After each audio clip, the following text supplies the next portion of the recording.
The hydro issue has Kathleen Wynne's Liberals running scared. I'm Brian Lilly with the Rebel.media. How huge an issue are the hydro rates in Ontario for Kathleen Wynne and her Liberals down at Queen's Park?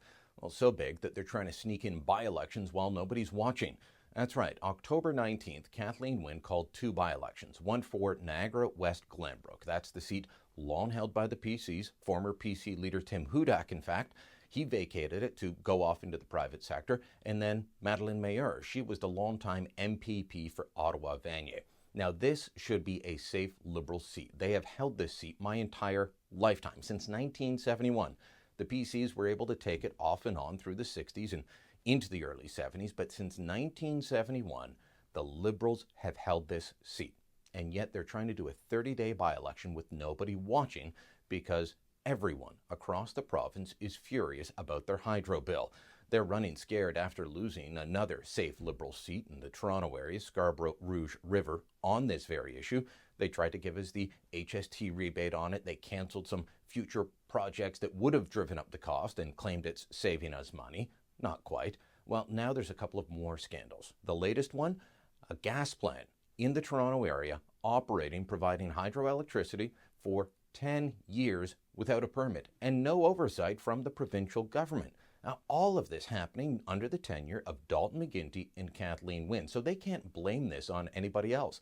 This is a gas plant they commissioned, built under their watch, and operating for 10 years in the provincial electricity system with no permit.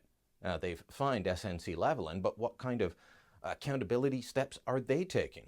And then there's the other one that just makes you wonder about why are bills going so high? Does it have to do with an awful lot of Liberal friends like David Hurley of the Gandalf Group billing out Ontario power generation at $420 an hour?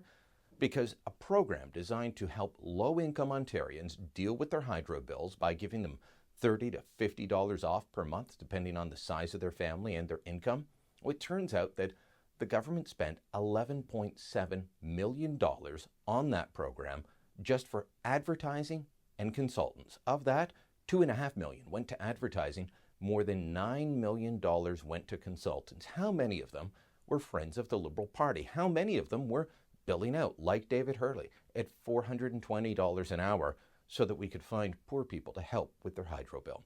By the way, according to a report by Canadian Press, only 137,000 people were found during this time, 137,000 households found during this time when the $11.7 million was spent. They were hoping to find 500,000, but couldn't.